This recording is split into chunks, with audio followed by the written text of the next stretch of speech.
What's up, everyone? My name is Ashley Wylde, and you are watching Ashley's Wild Life. This week on the Worldview playlist, I want to talk about confrontation. Most people don't like confrontation. I personally consider myself sort of extreme in the fact that I operate on approval, and therefore confrontation is really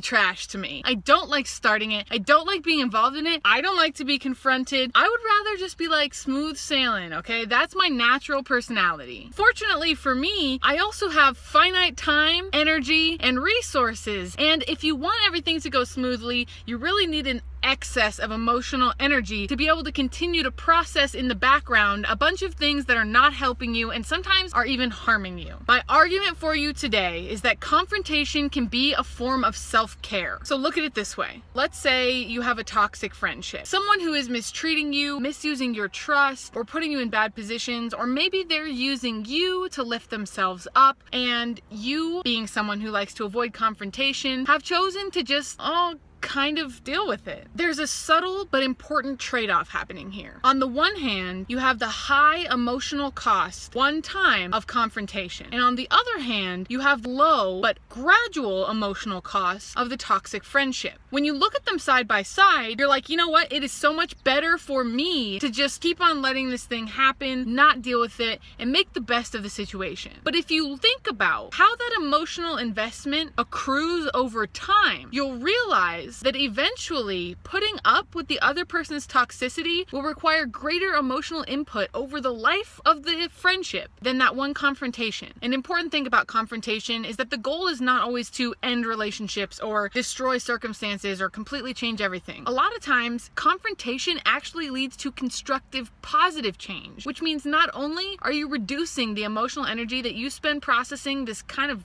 garbage situation, but you might potentially be adding a positive value, which would increase your emotional energy and make your life better. And if not, then at least you're hopefully reaching neutral. Of course, this has to be case by case and can't be prescribed for every person in every situation. Is the confrontation going to affect your living situation? Is it going to affect your financial situation? Is it going to leave you without support and resources? These are important things to consider. But I am of the opinion that a lot of people tolerate things that lower their quality of life because they fail to see that a small but continuous detraction from your emotional energy adds up to a lot over time. That's the idea of pennies. Don't miss that video. It's an important one. I encourage you to sit down and look at your life and think, what are the things that are gnawing at me? What are the things that I'm carrying around, that I'm tolerating, that I'm dealing with, that I'm allowing to happen, that I don't have to? What are the ways that I can reclaim my emotional energy through a one-time confrontation? And yeah, I'm gonna have to build up some emotional energy to get there and to do that. But the payoff will be worth it. Find those situations and then one by one change your circumstances. Confronting a problem isn't always going to solve it. It's not even always going to make it better. But if you confront enough problems, some of them will get solved and some of them will get better and some of them will even turn into positive opportunities. It is sunny outside. I'm having a great day. I hope you all are having a great day. If you haven't thought about it before,